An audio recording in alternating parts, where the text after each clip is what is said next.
Assalamualaikum warahmatullahi wabarakatuh. Perkenalkan, nama saya Yodi Arfandi Cipro. Pada kesempatan kali ini saya akan membahas makalah yang berjudul Korupsi dan Tindak Pidana Pencucian Uang dalam mata kuliah Korupsi dan Money Laundering. Korupsi dan tindak pidana pencucian uang. Latar belakang masalah. Korupsi sudah menjadi tren di kalangan para pejabat di Indonesia. Tidak hanya pejabat yang bekerja di pusat, bahkan pejabat yang bekerja di daerah dengan lingkup pedesaan pun tidak lepas dari korupsi. Dari total 524 jumlah kepala daerah dan wakil kepala daerah di Indonesia, tercatat sebanyak 318 orang kepala daerah dan wakil kepala daerah yang menjadi tersangka kasus korupsi dan saat ini sedang meringkuk di Hotel Prodeo. Hal ini tentu sangat memprihatinkan, di mana seorang pemimpin yang seharusnya memberikan tauladan dengan menjaga amanat yang diberikan oleh rakyat kepada mereka justru digunakan untuk memperkaya diri sendiri dan golongan tertentu. Mereka seakan tidak peduli lagi dengan nasib rakyatnya yang dulu selalu dipuja, tetapi setelah mereka sukses menjadi pejabat daerah justru meninggalkan rakyatnya. Yang kedua, menjadi pejabat daerah memang memiliki banyak tantangan, di antaranya ada harta, tahta, wanita, dan mobil Toyota. Hal ini membuat para pejabat buta akan keadilan kesejahteraan rakyat yang dipimpinnya. Bayangkan saja, mereka jauh lebih rela, bahkan sampai rela menggadaikan harga dirinya demi harta yang berlimpah agar mereka dipandang sebagai kaum ningrat. Selain itu, mereka berambisi untuk mendapatkan tahta kekuasaan agar mereka dapat melakukan hal yang mereka mau tanpa ada yang menghalangi. Selain itu, mereka mencari wanita-wanita cantik sebagai pendampingnya dalam menghabiskan harta dan menjalankan tahtanya. Agar mereka bisa mendapat julukan orang hebat, mobil mewah berserakan di setiap pojok rumah, seakan mereka mau membuka showroom mobil. Ini semua merupakan godaan yang dihadapi oleh para pejabat kita yang saat ini sedang duduk di kursi panas. Tali tiga uang dengan korupsi, tindak pidana pencucian uang atau TPPU juga sering dilakukan oleh para pejabat kita untuk menutupi tindakan korupsi yang mereka lakukan. Mereka mencuri uang negara, lalu hasilnya mereka bagikan kepada golongan-golongan tertentu agar tindakan pencurian mereka lakukan tidak mudah dilacak dan tidak menimbulkan kecurigaan. Dua tindakan ini memang tidak bisa dipisahkan, di mana jika orang melakukan tindak pidana korupsi, maka hampir bisa dipastikan dia juga melakukan tindak pidana pencucian uang ataupun sebaliknya. Meski demikian, ada yang hanya terjerat kasus korupsi saja atau tindak pidana pencucian uang saja. Lalu kita akan masuk apa yang dimaksud dengan pengertian korupsi. Korupsi adalah penyelewengan atau penyalahgunaan uang negara, perusahaan dan sebagainya untuk keuntungan pribadi atau orang lain. Sedangkan menurut Undang-Undang Nomor 31 Tahun 1999 tentang Pemberantasan Tindak Pidana Korupsi, yang termasuk dalam tindak pidana korupsi adalah setiap orang yang dengan tujuan menguntungkan diri sendiri atau orang lain atau tujuan suatu korporasi menyalahgunakan kewenangan, kesempatan atau sarana yang ada padanya karena jabatan atau kedudukan yang dapat merugikan keuangan negara atau perekonomian negara. Dari pengertian atas dapat disimpulkan bahwa korupsi adalah penyelewengan dana yang dilakukan oleh seorang dengan tujuan perkaya diri sendiri dan atau golongannya. Hal ini tentu tidak dibenarkan dalam konteks kehidupan bernegara karena tindakan penyelewengan merupakan tindakan yang sangat tidak terpuji, di mana seorang melakukan pengkhianatan atas kepercayaan diberikan kepada orang lain. Korupsi juga tidak bisa dilepaskan dari tindak pidana pencucian uang. Ini terjadi karena tersangka korupsi ingin menyembunyikan hasil korupsinya agar tidak mudah dilacak oleh lembaga penegak hukum lainnya di negara ini. Pengertian tindak pidana pencucian uang. Menurut Undang-Undang Republik Indonesia Nomor 8 Tahun 2010 tentang Pencegahan dan Pemberantasan Tindak Pidana Pencucian Uang, di mana pencucian uang dibedakan menjadi 3 tindak pidana. Pertama, tindak pidana pencucian uang aktif, yaitu setiap orang yang menempatkan, mentransfer, mengalihkan, membelanjakan, membayarkan, menghibahkan, menitipkan, membawa ke luar negeri, mengubah bentuk, menukarkan dengan uang-uang atau surat-surat berharga, atau perbuatan lain atas harta kekayaan yang dimaksud atau patut diduga merupakan hasil tindak pidana sebagaimana dimaksud dalam pasal 2 ayat 1 dengan tujuan menyembunyikan atau menyamarkan asal-usul harta kekayaan. Pasal 3 Undang-Undang RI Nomor 8 Tahun 2010.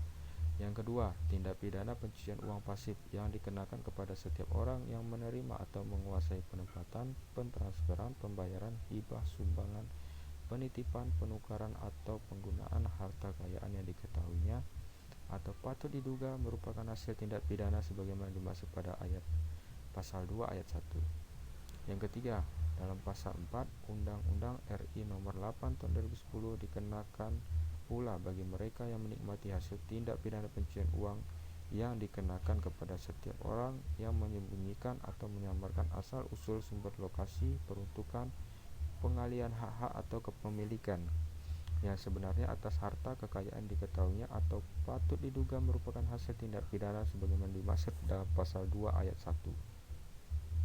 Hal ini pun dianggap sama dengan melakukan pencucian uang. Penjelasan di atas menerangkan tentang tindak pidana pencucian uang secara jelas sehingga sulit bagi pelaku tindak pidana pencucian uang untuk menghindar dari incaran penegak hukum. Oleh karena itu, kita sebagai rakyat biasa patut memperhatikan asal-usul dari harta yang diberikan oleh seorang kepada kita. Apakah harta tersebut hasil dari tindak pidana korupsi atau bukan? Karena jika harta tersebut berasal dari tindak pidana korupsi, maka jika kita turut menikmati harta tersebut, kita akan terkena undang-undang tentang tindak pidana pencucian uang. Indonesia memiliki undang-undang yang mengatur tentang tindak pidana korupsi dan tindak pidana pencucian uang. Tindak pidana korupsi diatur oleh undang-undang yang pertama Undang-Undang RI Nomor 31 Tahun 99 tentang pemberantasan tindak pidana korupsi. Yang kedua, Undang-Undang RI Nomor 28 Tahun 1999 tentang penyelenggaraan negara yang bersih dan bebas dari korupsi, kolusi, dan nepotisme. Yang ketiga, Undang-Undang RI Nomor 20 Tahun 2001 tentang perubahan atas Undang-Undang Nomor 31 Tahun 1999 tentang pemberantasan tindak pidana korupsi. Yang keempat, Undang-Undang RI Nomor 46 Tahun 2009 tentang pengadilan tindak pidana korupsi. Undang-undang di atas mengatur tindak pidana korupsi mulai dari pengertian, kriteria, dan hukuman yang dijeratkan kepada para pelaku tindak pidana korupsi. Hal ini dijadikan senjata untuk memperkuat negara dalam memberantas tindak pidana korupsi. Dengan demikian, ruang gerak para koruptor semakin dipersempit. Undang-undang yang mengatur tindak pidana pencucian uang berbeda dengan undang-undang yang mengatur tindak pidana korupsi. Tindak pidana pencucian uang memiliki undang-undang sendiri yang khusus mengatur tentang pengertian, kriteria, dan hukuman yang dijeratkan kepada pelaku tindak pidana pencucian uang. Undang-undang yang mengatur tindak pidana pencucian uang adalah Undang-Undang Republik Indonesia Nomor 8 Tahun 2010 tentang tindak pidana pencucian uang. Undang-undang di atas menjelaskan tentang pengertian, kriteria, hukuman yang dapat dijeratkan kepada pelaku tindak pidana pencucian uang. Dengan undang-undang ini, maka lembaga yang menangani kasus tindak pidana pencucian uang akan lebih mudah untuk menangkap pelaku tersebut sehingga kerugian negara dapat dihentikan. Indonesia memiliki lembaga independen yang bebas dari golongan manapun yang bertugas untuk memberantas tindak pidana korupsi dan tindak pidana pencucian uang. Komisi Pemberantasan Korupsi atau KPK adalah komisi pemberantasan korupsi di Indonesia yang dibentuk pada tahun 2003 untuk mengatasi, menanggulangi, dan memberantas korupsi di Indonesia.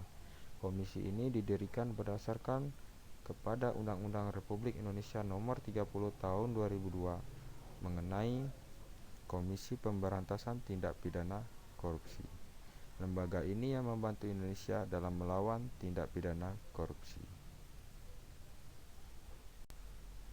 KPK memiliki tugas yang harus dijalankan, antara lain melakukan koordinasi dengan instansi yang berwenang melakukan pemberantasan tindak pidana korupsi, supervisi terhadap instansi yang berwenang melakukan pemberantasan tindak pidana korupsi, melakukan penyelidikan, penyidikan, dan penuntutan terhadap tindak pidana korupsi, melakukan tindakan-tindakan pencegahan tindak pidana korupsi, dan melakukan monitor terhadap penyelenggaraan pemerintahan negara.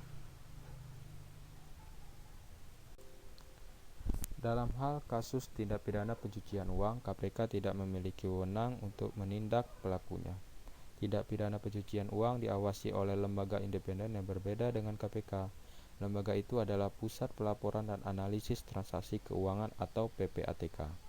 Sebagaimana dimandatkan dalam Undang-Undang Republik Indonesia Nomor 8 Tahun 2010 adalah lembaga independen yang di bawah Presiden Republik Indonesia yang mempunyai tugas mencegah dan memberantas tindak pidana pencucian uang serta mempunyai fungsi sebagai berikut. Pertama, mencegah dan memberantas tindak pidana pencucian uang. Kedua, mengelola data dan informasi yang diperoleh PPATK. Ketiga, pengawasan terhadap kepatuhan pihak pelapor. Dan keempat, analisis atau pemeriksaan laporan dan informasi transaksi keuangan yang terindikasi tindak pidana pencucian uang dan atau tindak pidana lain sebagaimana dimaksud dalam pasal 2 ayat 1. Lembaga PPATK akan mengawasi tindak pidana pencucian uang yang marak terjadi di Indonesia. Lembaga ini akan menjerat orang-orang yang menyalurkan atau menerima harta yang tidak wajar atau tidak jelas sumbernya. Kemudian akan ditelusuri bekerjasama dengan KPK apakah harta tersebut didapat dari hasil korupsi atau tidak. Korupsi dan tindak pidana pencucian uang tentu saja menimbulkan dampak negatif yang luar biasa besar yang mampu untuk menghancurkan suatu negara dalam tempo yang sesingkat-singkatnya jika tindak pidana ini tidak segera diberantas dan dicegah.